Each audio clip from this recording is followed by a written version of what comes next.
Once upon a time, in the kingdom of Ekioba, there lived a princess named Omoye. She was not your typical princess. She was born with a trait that set her apart from everyone else.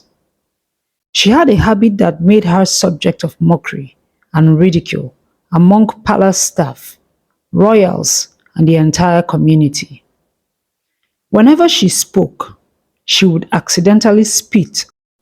It wasn't intentional, of course, but it happened nonetheless. However, in a society that prized elegance and grace, this seemingly minor flaw became a source of mockery and rejection for poor Princess Omoye. From a young age, Omoye was aware of her difference, her peculiar speech. Her parents, King Esosa and Queen Esoe, tried everything they could to help her overcome it. They brought in the finest tutors, speech therapists, but nothing seemed to work. As Omoye grew older, the problem persisted, much to her dismay. The people of Ekioba were not kind. They would whisper behind her back.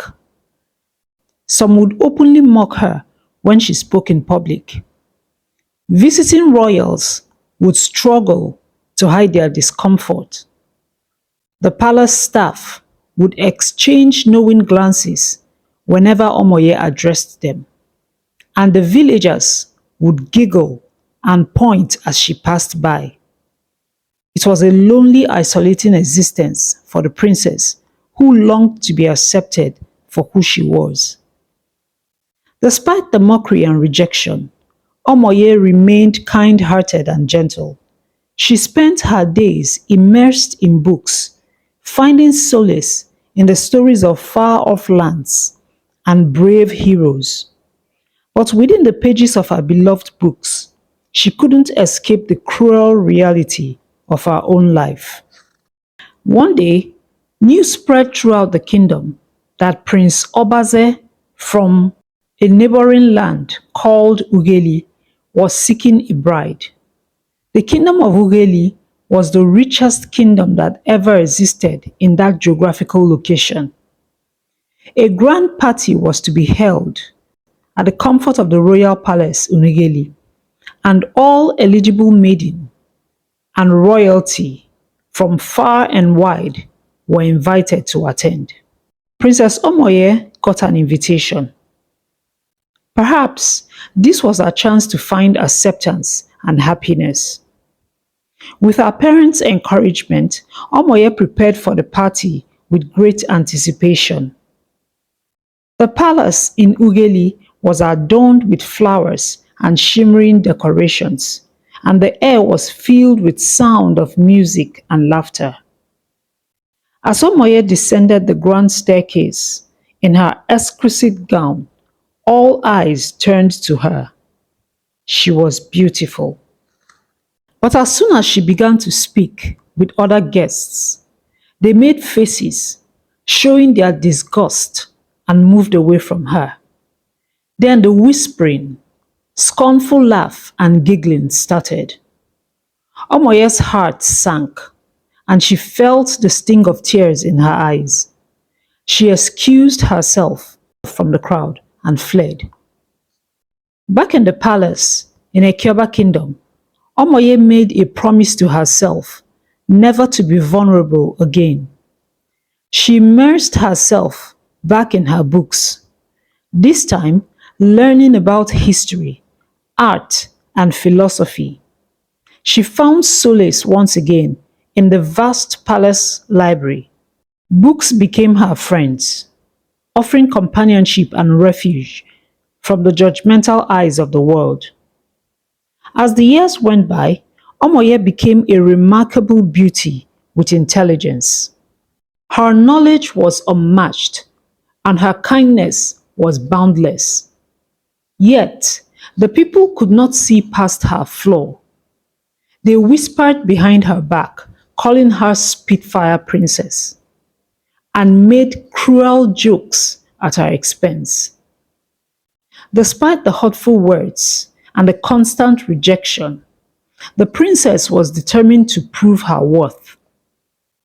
One fateful day, Adolo, a neighboring kingdom, declared war on Ekioba. Adolo was ruled by King Edosa, a fierce king that never loses a battle. King Edosa has used that knowledge to terrorize neighboring kingdoms. Ekioba was thrown into chaos as soldiers prepared for battle, and fear gripped the hearts of the people. King Esosa, though a wise and just ruler, was getting older, and the kingdom needed a strong leader to guide them through crisis and battle.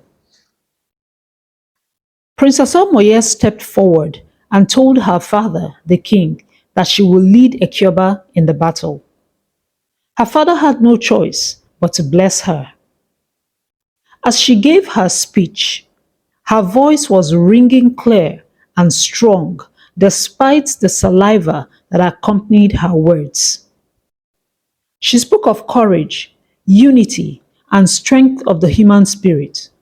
Her speech moved the hearts of the people, and for the first time, they listened not to the speech, but to the message. Inspired by her words, the people of Ekioba rallied behind their princess.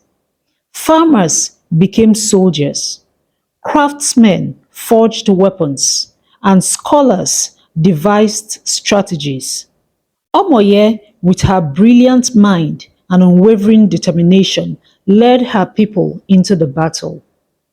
The war was long and arduous, but under Omoye's leadership, Ekioba emerged victorious. The neighboring kingdom was defeated. The people hailed Princess Omoye as a hero, their princess who had defied all odds and led them in victory.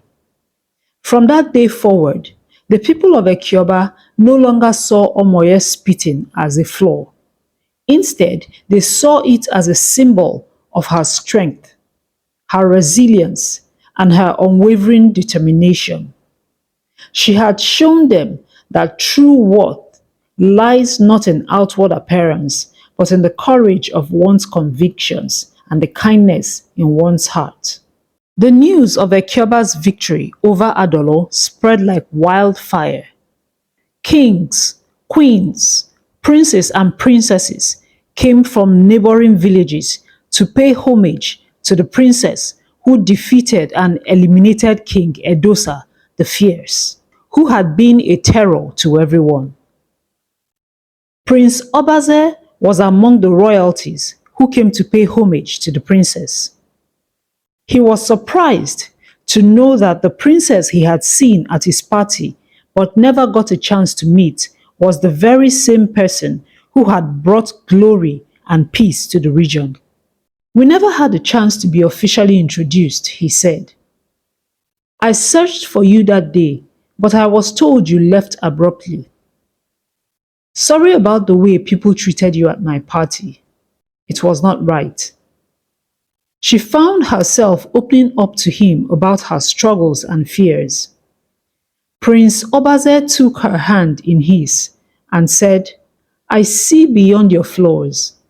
I see a kind and gentle soul, a princess worthy of admiration and respect." Tears welled up in Omoye's eyes, but this time they were tears of gratitude. She had found someone who truly saw her for who she was. The prince and princess spent the rest of the evening talking and laughing beneath the stars that night. Their love blossomed, and they were married in a grand ceremony attended by the people of Ugeli and Ekioba, who now adored their princess. True love sees beyond imperfections. Princess Omoye, who was later crowned Queen of Ekioba, was no longer mocked. The people had learned an important lesson about acceptance and love.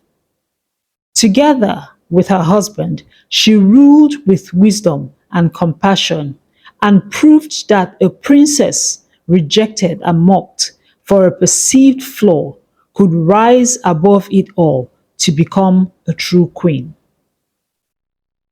If you enjoyed this story today, please give it a like. It helps my channel to grow. So leave me a comment in the comment section and let me know what you learned. Let me know if you enjoyed the story. Okay? Please subscribe to my channel if you haven't already, and I will see you very soon in my next story. Bye-bye.